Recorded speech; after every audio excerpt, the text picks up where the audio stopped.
You've just entered the no delusion zone. I'm David Debato.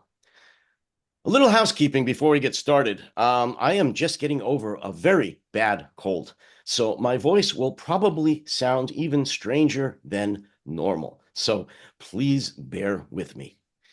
My very special guest today is Anna Danylchuk, better known by her wildly popular YouTube channel, Anna from Ukraine. She has a very unique background, and I'm sure you will appreciate her perspective and opinions about what is currently going on in Ukraine. So we have a lot to cover today. Without further ado, Anna, welcome back to the No Delusion Zone. Thank you so much. Really happy to be with you and with all the beautiful community of the channel. And always happy to share ordinary Ukrainian opinions on this very extraordinary event. Oh, it is that for sure. I was saying to you off air, many, although not a lot of my viewers are not aware of your background. So briefly, if you could just let them know how you got into being Anna from Ukraine on YouTube, what brought you to being a vlogger and doing a daily commentary on what's going on in Ukraine. Thank you so much. Honestly, before the start of the full-scale invasion, Russian invasion, I did not take vlogging seriously. I had my life, my academic career. I'm a PhD in linguistics. Also, I'm a cultural manager running an NGO that deals with cultural heritage preservation and popularization. And also, I've been writing for Ukrainian newspapers as an author. And when the war began, I felt that the world lacks real life information about Ukraine from an ordinary civilian perspective. And I only had like 47 subscribers because I honestly used YouTube as a source to get information, not to spread information. And when I've recorded my very first blog on the day when Russians targeted my city in the Western Ukraine, which is considered semi-safe, I was surprised to see quite many views, like hundreds, and lots of people expressing that support for Ukraine. And I was so happy to feel this support. And since then, I vlog daily. Our community has grown. We've reached 200,000 friends today, actually. And Congratulations. my name on YouTube is Anna from Ukraine, which was a very emotional decision at the very start because I wanted it to be easy for people to find me. Sometimes I had a feeling maybe that's too primitive. There are lots of people with similar nicknames, but at the same time, it actually underlines what is very important for me right now, that I'm from Ukraine, I'm in Ukraine, and it is one of our core identities. And right now I have lots of friend subscribers who actually sign themselves as like Eric from Norway or David from the USA. And it actually means a lot because it quickly tells at least a little bit about us. So I'm really happy to be Anna from Ukraine on YouTube, and I'm very grateful to all those good people who choose to know the truth about these very complicated topics, but super important for the survival of the democratic world, not just Ukraine. You know, I want to get into something briefly that really isn't talked about a lot on blogs or vlogs or podcasts. Anna, and you talk about this a little bit in some of your vlogs. What could you tell us, my viewers, about the cultural differences between the Russian people and the Ukrainian people? Because believe it or not, you're not the same people. I know you know that. Well, we kind of know that for at least 300 years, for centuries and more. But right now, it is our task to demonstrate how different we are. And I agree with a phrase that Ukraine was perhaps the greatest geographical discovery of the 21st century because for decades, hidden behind the Iron Curtain, with Russian narratives dominating Western media, Eastern media, Southern media, any media, people had an impression that we are just the same. And it's very bad for many countries that were once occupied by communists, which belong to East Europe, Central Europe. Please do not equate them to Russia. And when I've started vlogging, actually, some of my viewers provided advice like, Anna, please keep it simple, because until the start of this full-scale invasion, your country was just the problematic part of Russia for us. And I did not get offended, because it's honest, and also because people come to learn more. And our task is to discover this totally different from the Russian Federation, Ukraine. And honestly, I think that there is something that can be compared to the tectonic shift between Ukraine and Russia, where the democratic loving peoples end, and this love for authoritarian regimes or hierarchy starts. And this is actually this huge difference between Ukrainian mentality, where our freedom, a possibility to change presidents, change governments, a possibility to run your own country is so important for us that it actually made Putin a fool. He honestly believed that Blitzkrieg was possible and he could take Kyiv in 3 days. But in reality, he failed. Why did he think it was possible? Because he measured Ukrainians as Russians. And I know many choose to be afraid of Russia, but if something similar would have happened to Moscow as it happened to Kyiv, it would be taken. Believe me, we've seen that in Kursk region right now. Russians are very, not just depoliticized, they are not a society. They are a population, a crowd of very depressed, frightened people who do not stand for anything that is theirs. In Ukraine, literally every family protected its house, its street, its city. This is a phenomenon that many forget about right now. And this is what makes us very different from Russia. They go to war to loot, they go to war for money, and everything is different. Starting from the way we live, starting from our middle class that is actually and was actually really strong in Ukraine, and finishing with the language. By the way, it may be interesting to your viewers to know that Russians always say that Ukrainian is almost the same, but somehow they don't understand Ukrainian. Ukrainians, unfortunately, understand Russian because they were Russified. We had decades of that at schools, lots of books, lots of films and so on. That's a Russification, but Russians don't understand Ukrainian. How come it is the same language then? Plus, if you want to know what languages are closest to Ukrainian, this will be Belarus, Slovak, Polish, and only then Russian. Well, and as you know, even now in Russia, Ukraine is called Little Russia, which to me is very arrogant and insulting. But that is how they look. And for those that don't know, are not Ukrainian, Kyiv was a capital of a thriving culture and a thriving nation, actually, when Moscow was basically just a little village in a swamp. There is a very vivid illustration that Russia tries to steal our history, but even rewriting books, falsifying facts, you cannot steal the qualities that you need to create this kind of nation with its values, with its cultural heritage.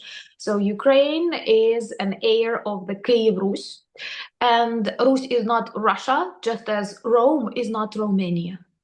These are different terms, these are different things. So Kyiv Rus is not Russia, and it is named Kyiv because Kyiv was its center. And a beautiful reminder that Moscow, unfortunately, was founded in the swampy lands 665 years after Kyiv.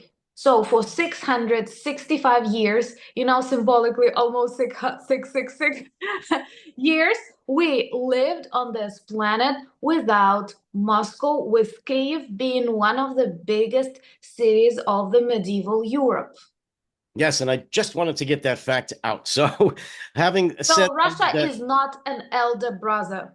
Russia is one of the peripheries of the principalities of the Kyiv Rus that was later totally captured by Mongolian hordes, and out of all Kyiv Rus principalities, the only one that agreed to fully cooperate with Mongol hordes, Golden Hordes, collecting the money and actually fighting against their own other principalities. And since then, Russia actually shares a lot of that Golden Horde heritage, where strict hierarchy, violence is the basis for what they consider power.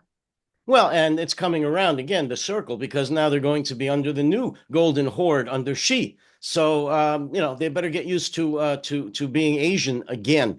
I don't want to go over too much of that now because we can, and maybe we should spend an entire episode just talking about the differences between Ukraine and Russia. But we don't have enough time right now. But I did want to get that in.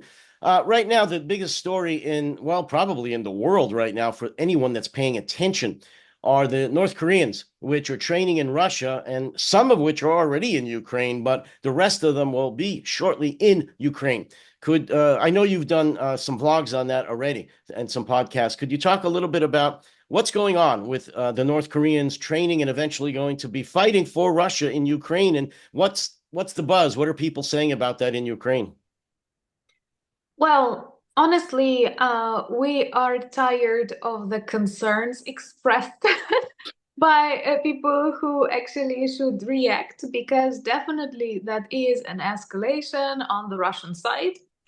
And it is not okay that literally we may say right now Ukraine is fighting against two nuclear powers.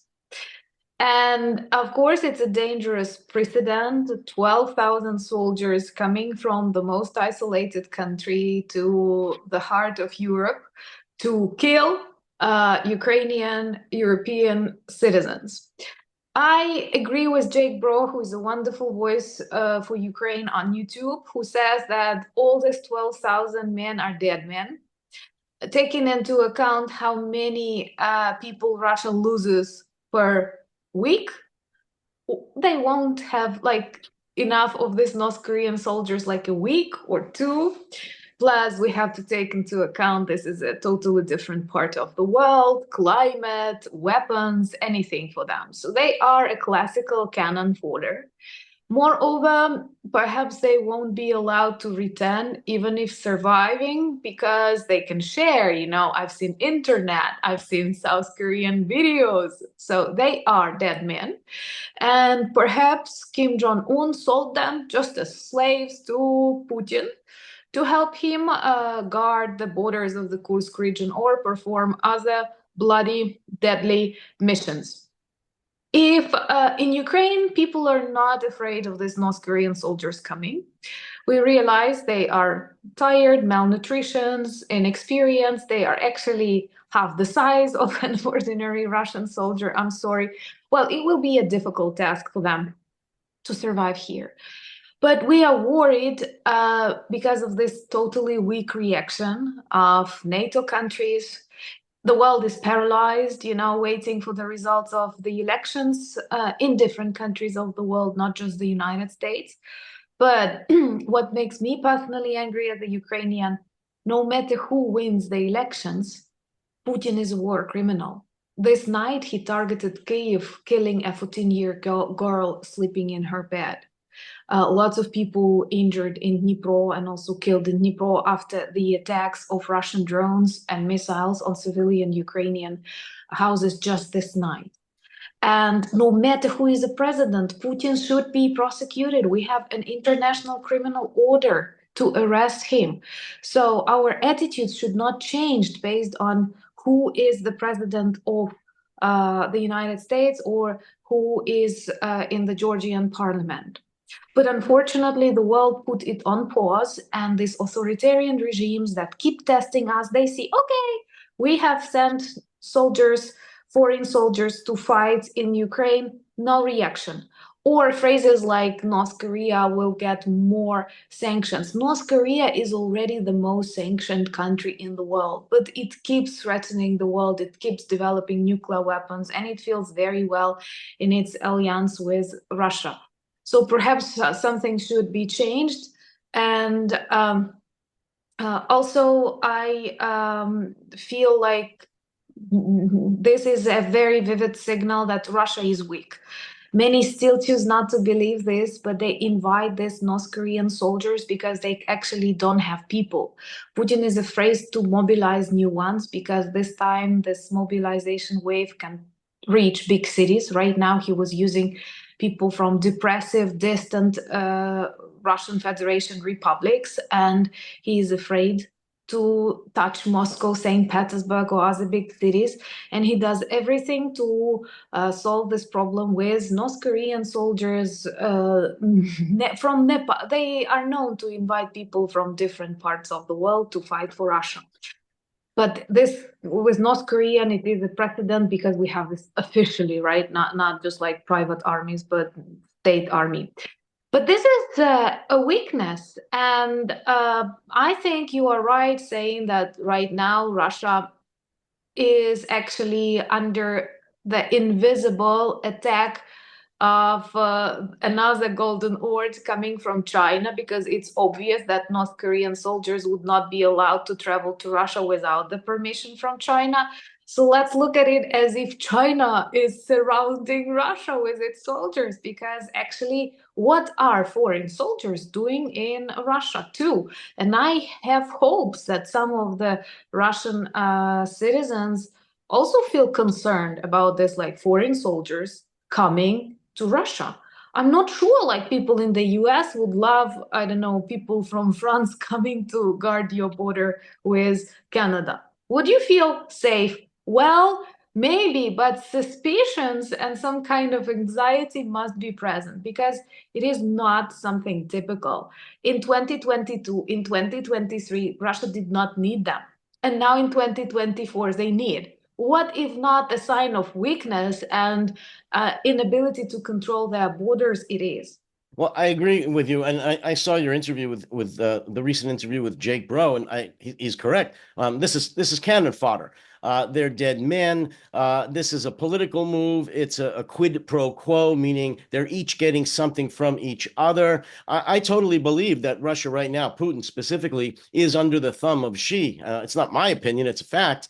And talking about being surrounded, and he says this about NATO. NATO is surrounding Russia. That's actually bullshit, because the one country or force that's surrounding most of Russia is China.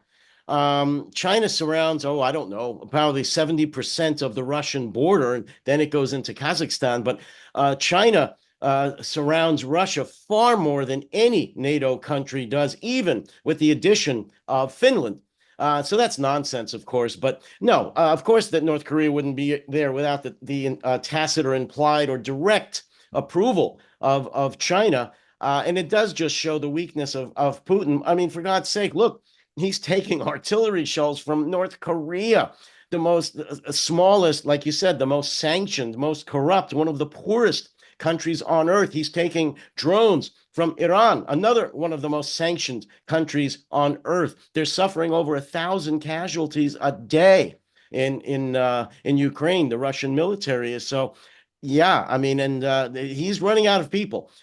So no, it's not going to be a decisive factor militarily, whether tactically or strategically, but politically it is. And I agree with you again. The fact that NATO is doing almost nothing about this is incredible. I believe they have the right now, if North Korean troops do enter Ukraine, to attack them directly. NATO has the right to attack them directly. And I'm not the only one that said that. And what is Russia going to do about it? Nothing. It's just a disgrace that NATO is doing nothing about it. Talking about NATO and disgraces, and I talk about disgrace and NATO a lot. What do you think about their inaction with President Zelensky's victory plan when he presented it to NATO recently? What do you make of their non-reaction, I guess you'd call it? Well, I love how another YouTuber, Vlad Vexler, described that as if Zelensky was addressing NATO like 20, 30 years ago. And the reaction would be totally different, more decisive. And right now, Russia undermined lots of democracies, and actually it uses democratic values, democratic procedures to undermine democracies. And I think that some smart people in the management of NATO, they already understand that this is not about Ukraine. We have to be realistic. It is China, Russia, North Korea, and Iran fighting against just one Ukraine. I am sorry, with all my love for my country, too much honor, right? We are realistic. We are just one country, and uniting two global powers, Russia and China, against us, it must be obvious to the smart people, let's say in the West, though I don't like this Russian term, but it must be obvious that they are uniting against this Western values, against Western traditions. It's not just about, let's sacrifice Ukraine. I do feel that in the air. I know many people think, when on earth will you get tired and start speaking with Russia? For us, it is a death sentence. It's not about less money or, I don't know, a different calendar. It's about existence. Because if Russia comes to Ukraine, like, many people will be killed. Like me, I would be candidate number one. This happened in Kherson. This happened on temporarily occupied territories. Others who will have enough time will flee, and I'm not sure many of you want more immigrants coming to your countries. And then the others will be captured, tortured, and will join the Russian army to expand, to cooperate. And another thing what NATO forgets about is that this is already a totally different kind of war. And I like General Zaluzhny's Chatham speech, where he actually said that right now, Ukrainian skills and Ukrainian experience, to a great extent, is larger and more needed to NATO than NATO's to Ukraine, because this is a war of drones. This is a war of different kinds of robots. This is a war with artificial intelligence making decisions for you, interceptions and other things. Something that many of super experienced, advanced NATO military never tried. And let's be honest, many of these big NATO operations were held with small nations somewhere in the mountains when they did not have like any serious weapons. They were just crazy terrorists. And we fight with the largest country in the world, with lots of tanks, with lots of aviation, with lots of support from China and Iran. So let's be realistic. NATO needs this experience. NATO needs Ukraine to protect it from direct Russian attacks in the future. I know many believe it is totally impossible, but look at the United Nations. Look at Russian missiles entering Polish space without any reaction, and they are afraid to shut down Russian missile because this can lead to an escalation, literally. Russia should be afraid of Poland's reaction, not vice versa. It's illegal for a Russian missile, and Russians know that Polish people have all the rights to down this missile. And they understand that they don't do it because they are afraid. And testing, provoking, Russia repeats the scenario with Crimea, with Donetsk and Luhansk. And honestly, I am sorry. Maybe I'm a bit pessimistic, but I have this Ukrainian experience. I am not sure that in 10 or 15 years, united with other crazy regimes, Russia will not attack, let's say, the Baltics. And I am not sure 100% that Article 5 will be activated. I am so worried that the leadership will fall down, will become even worse, and the reaction will be, these were former Soviet republics to a great extent. Still, they are, we don't know, maybe let's not escalate, and so on and so forth. NATO is very important. NATO is very strong. We are very grateful to NATO countries. But same as democracy, there are no guarantees that NATO is eternal and it cannot be destroyed or undermined by regimes like Russian, Chinese, or North Korean.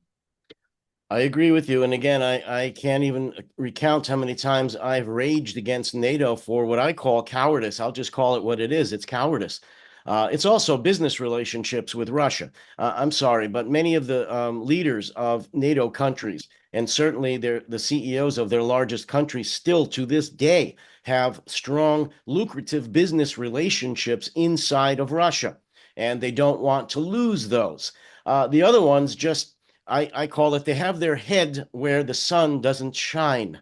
Um, they're just idiots. They're just cowards, and they know what could happen. They know that, God forbid, Russia is victorious in Ukraine. They know the next targets will be Moldova or Georgia and the Baltics, and then on and on, perhaps Poland, Romania. They know that, but they're cowards and have business relationships. And I don't know when that's going to change. And I have to say, before you answer, Anna, NATO's losing the influence war, the cyber war. Russia is very good at that. And right now, there's so many people that are just idiots operating as apparatchiks, unknowingly perhaps, based on Russian propaganda because of cyber warfare or the actual agents within their countries convincing them not to or to side with Russia against Ukraine. And it's just disgraceful, but that's what's going on. Yeah. And it is very difficult to see that, to understand that. And like we are honestly fighting for everything that these good old democracies enumerate as their core values. But you do have this feeling sometimes, are these just words? Because, you know, we have so many people, and I support that totally, concerned about the life of kittens in like Denmark, or what they put into water in the rivers of Missouri. But what about, like, you've witnessed Kakhovka Dam exploded, you witnessed Children's Cancer Hospital targeted. Even if you don't like Ukraine because of something, because you don't like Zelensky's communicative style, or you've heard about some corruption scandals, but these are human beings who did nothing. Just a crazy, full of Botox and fillers dictator that wears high heels because he cannot accept his own height, kills them on a daily basis. And you pretend not to notice that, and you pretend that that's okay. Let's try and save more koalas. I have nothing against koalas, but you cannot close your eyes on human beings at the same Well, time. I can tell you what's going on with that in the United States. I'm not in Europe, obviously, right now, but I can tell you what's happening with what you're talking about right here in the United States in terms of how can they see that and worry about worry about the water in Missouri or koalas in the zoo or kittens. I can tell you why. Because again, Russia is winning the influence war. Here in America, they have pretty much, I'm talking about the Kremlin and Russian propaganda, won over the Republican Party, MAGA, here in the United States. They have convinced them that Russia is right and the West is wrong. They have convinced half of the United States, of the population, the voting population, why should we worry about what's going on the other side of the world? The isolationist philosophy that we had prior to World War II, by the way. And if it wasn't for our president at the time, Roosevelt, we would never have entered World War II ever, because we were isolationist. We didn't want to hear what was going on in other countries. Well, we've reverted back to that for the most part because of Russian propaganda, cyber warfare, apparatchiks, and getting through to the Republicans here in the United States through their elected representatives. That's never happened before. The Republican Party of the United States is now a mouthpiece for the Kremlin. I'm sorry, it's a fact. And so we have half of America saying, why should we care about Ukraine? We need to worry more about Americans. Because in this globalized world, everything is very interconnected. Of course. And even if you don't focus on human lives, if it doesn't matter for you, still there will be some bad economical consequences of that. Believe me, it's not good to be dependent on Russia or to let Russia, which is now purely dependent on China, do what China says. And you have beautifully mentioned that this isolationist policy typically ended with world wars. You don't have a choice. You are a big and strong country, and you don't have a choice. You cannot act as if you are Lithuania. That's why this kind of responsibility to be active in the most important global processes is your like blessing and curse.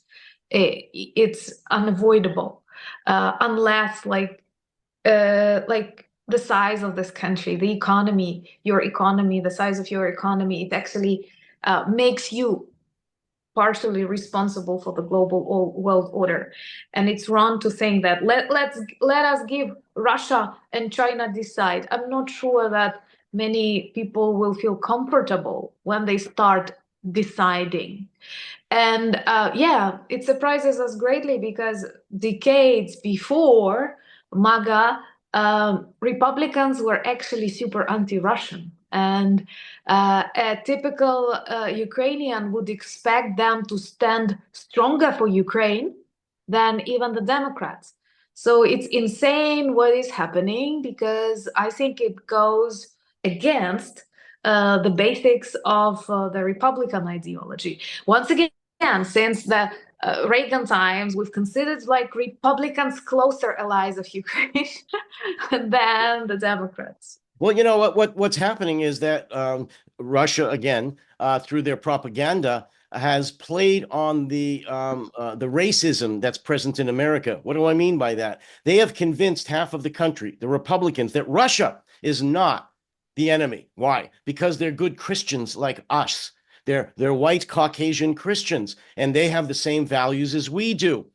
Our real enemy is China. So they have diverted the attention that, as you just said, we had for about a century against Russia, before that the Soviet Union, and have transferred that hatred, I guess you can call it, to China. So now they're our main enemy. And they are definitely an adversary, but they're not the most immediate danger to America or Western democracies. Not right now. Russia is. But Russia has convinced half of the Americans through the elected Republican officials that Russia is our friend and that China is our enemy. Okay, if Russia is your friend, let's accept that. Let's imagine, yes. But why on earth is Russia so violent with another white Christian nation that does not want to be with Russia? Because you're all Nazis, of course. Do you know that actually more, like perhaps Ukrainians, like every fifth hero of the Soviet Union of the Red Army was Ukrainian, and the main Second World War theater took place in Ukraine. It did not reach Moscow or Siberia. The majority of victims among civilians was actually in Ukraine. Well, and so many of the militias that are loyal to Putin are die-hard neo-Nazis. I mean, we could go into that whole thing. He's full of crap. This is called projection. Trump is a master at this. Whatever you're guilty of, you accuse your enemy of. So, of course, since Putin is a neo-Nazi himself and a fascist, he's accusing the Ukrainians of doing that, just as Trump does here. He accuses the Democrats of being fascists and Nazis and traitors. Well, we don't say like Russian language does not exist. We don't say like this country should not exist. This would make us like what makes us Nazis? I'm sorry. No. What makes us Nazis? Did we attack Poland recently? Did we attack Russia? Did we? What did we do? Actually, Russia consists of 22 People's Republic, and this classical Christian Moscow is just a very small part of it. And the majority of soldiers that come to kill Ukrainians come from the Asian part of Russia, which don't speak Russian language to a great extent, very poorly.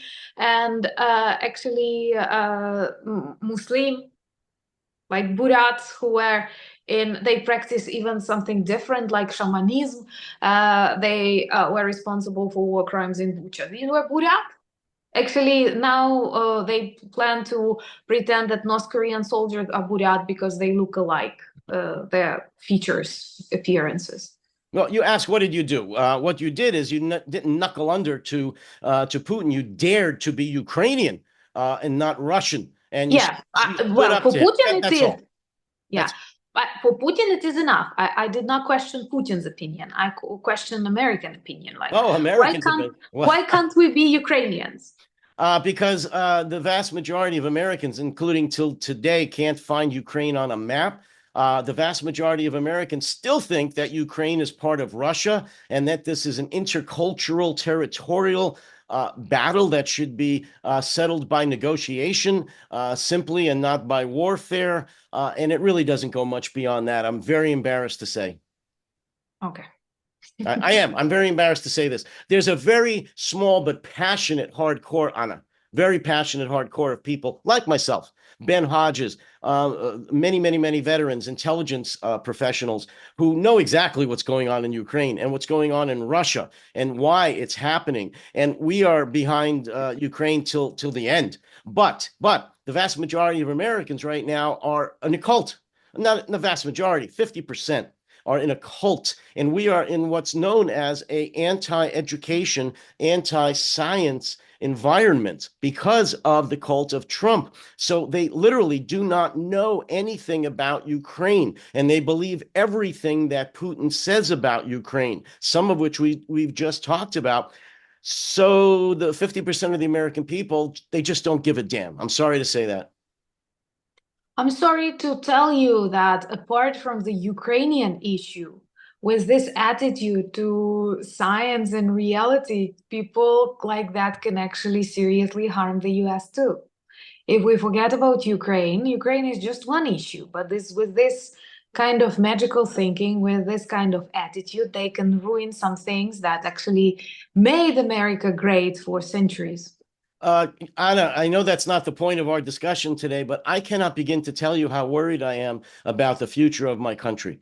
After the 5th of November, just very quickly, a vignette, meaning a small story that happened during the pandemic here because of Donald Trump denying science, denying that COVID existed. We lost well over 1 million Americans needlessly that would have lived if he had just accepted the fact that COVID exists, that by ingesting bleach, which is what he suggested people do instead of getting vaccinated, we would not have lost 1 million Americans. That's just one small story. So yes, Why, American why did democracy is in danger right now because of the cult of Trump. And it's so chaotic. Why didn't Trump listen to Putin, who actually believed COVID is real and was hiding and is still hiding? Do you remember this really long table? Oh yeah, he had people isolate for 2 weeks before Yeah, they could yeah, see him. No, I'm yeah. aware because Trump doesn't read. Trump probably was unaware that Putin did this. To be honest with you, he doesn't read. He's illiterate. The only thing he's read recently, by his own admission, is Mein Kampf, which is why he has been quoting Hitler over the last few weeks. Which is, of course, very scary. So, no, I'm very scared for my country. I really am. One half the country believes he is a prophet from God. Literally, they have said this.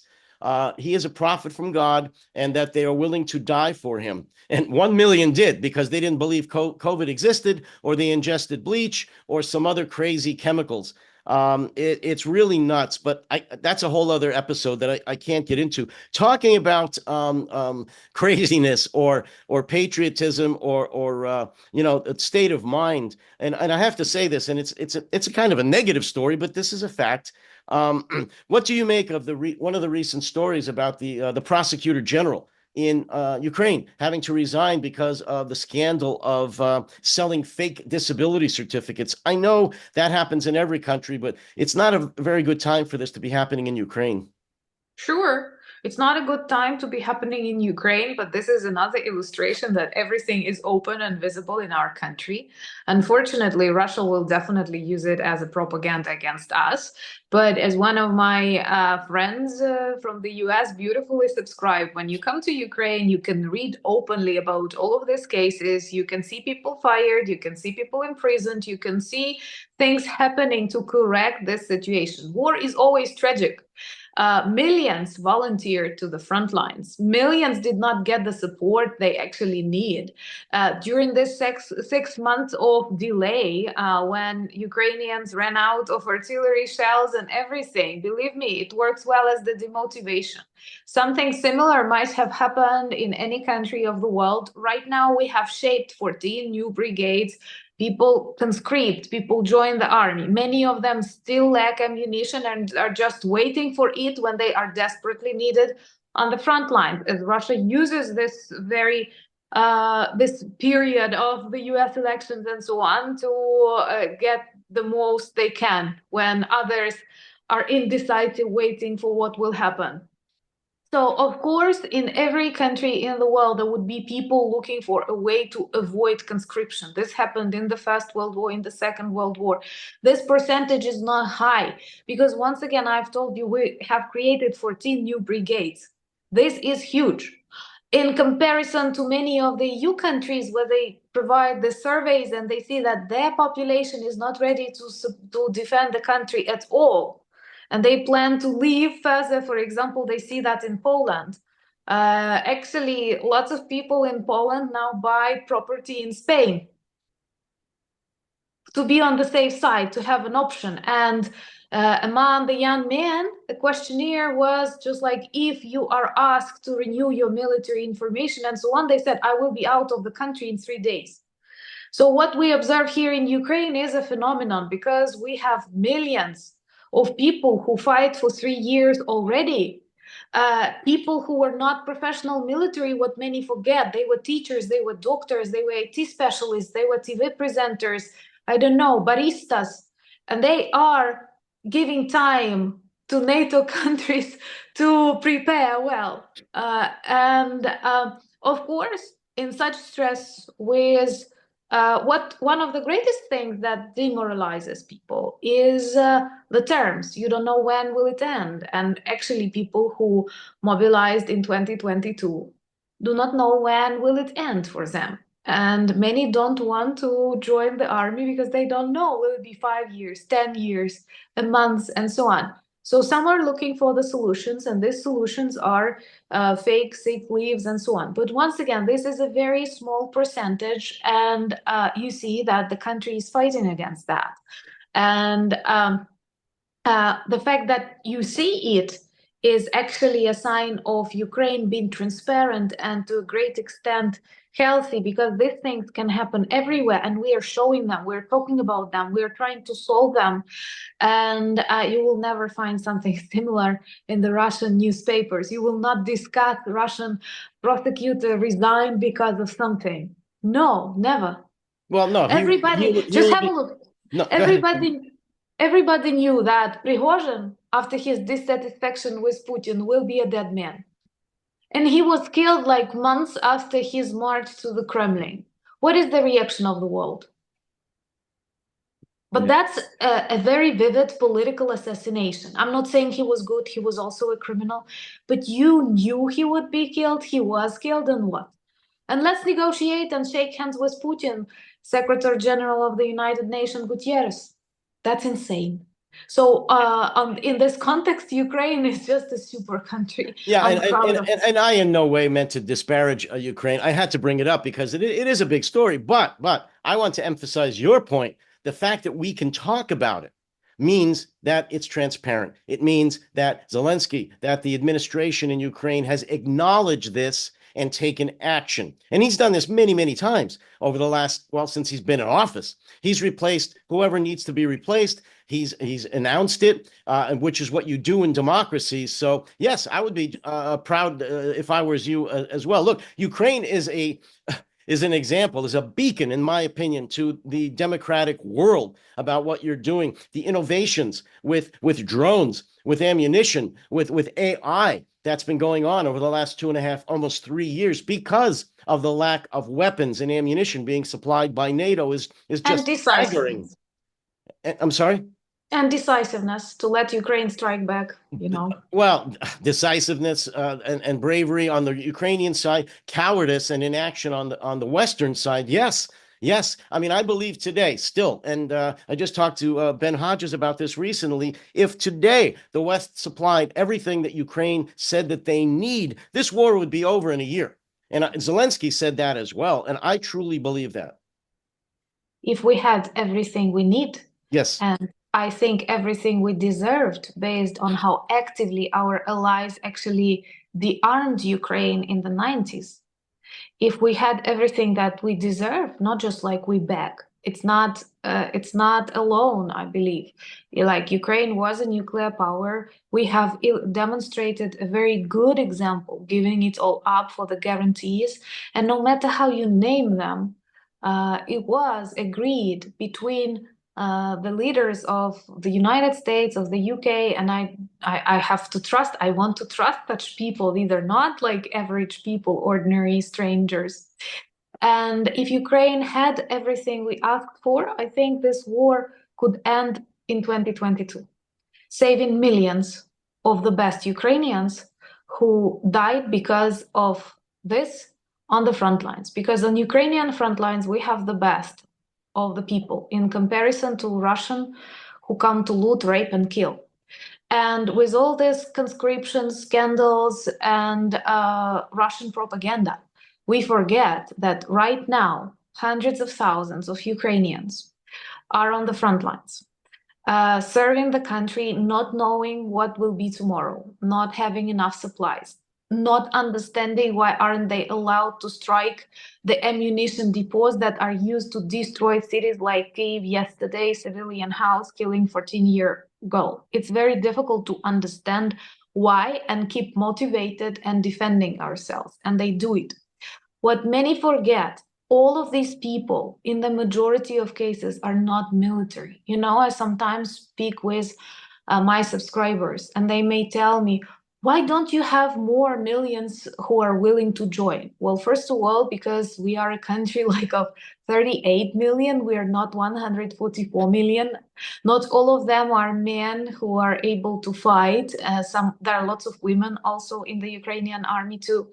But when I ask these people, would you like to fight in a real war if your country is at war? Like 50% will tell you, I'm not the military man, I'm not for that. Like, come on, but 80% of Ukrainian soldiers are not military. 80% of lots of Ukrainian soldiers actually never served in the army because you have this option, it's not obligatory. So they got their skills during this war, and they remain in the trenches. While a war ago, they were lawyers, they were doctors, they were not military men. Please don't forget about that. Just put yourself in their shoes and you'd be surprised how strong and heroic then we will seem to you.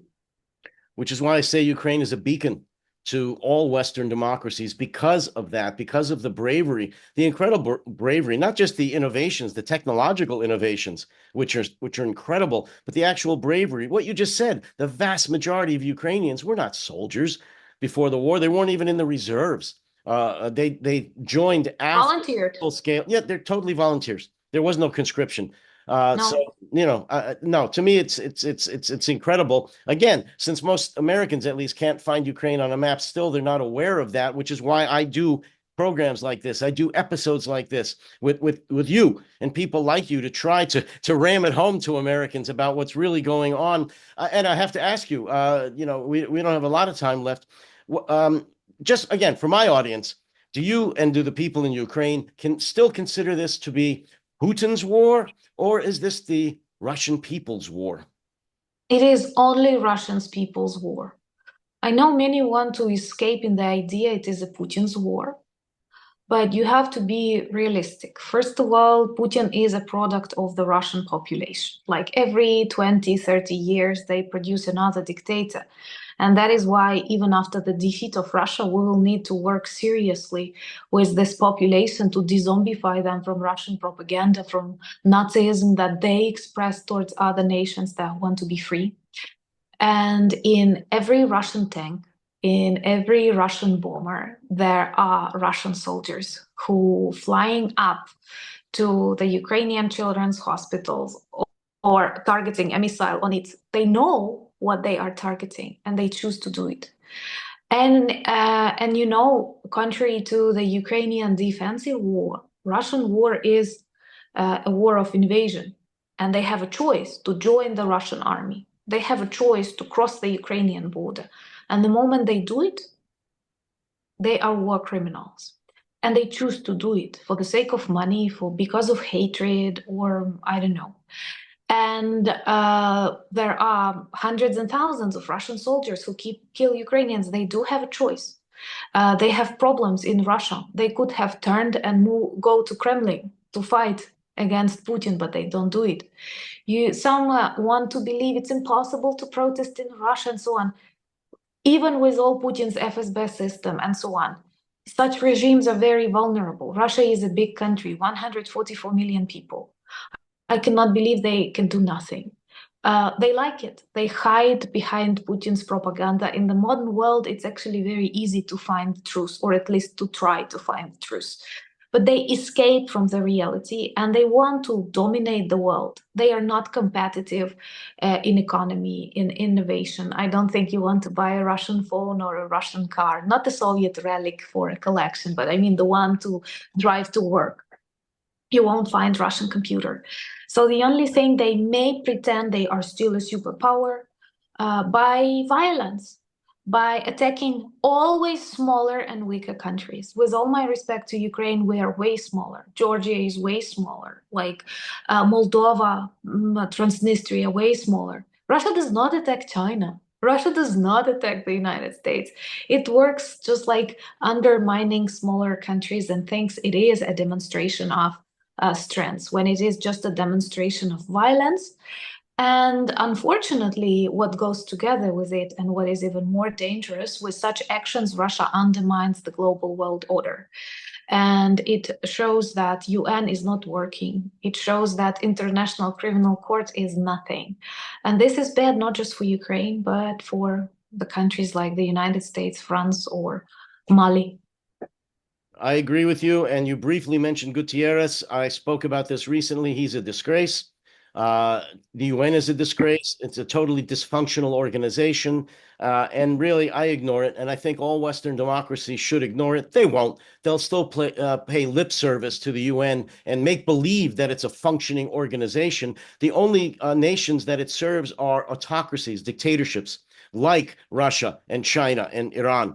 And North Korea. They don't serve democracies. If they did, the world would be different. Anna, I've got to leave it there for now. We're running out of time. Again, I want to thank you for coming back. You do illuminate this topic of what's going on in your country to my viewers, people in America, and probably even in Europe, who just aren't aware of that through many different reasons. And I'm just really glad to have you back. Let's talk about what's going on the other side of the American election, if you agree, because the world will be very different again. Thank you so much. And we are praying that you remain the strong example of what freedom, democracy, and respect to human rights and human life is. That makes two of us. Amen. Thank you. Listen, you take care and stay safe. Thank you.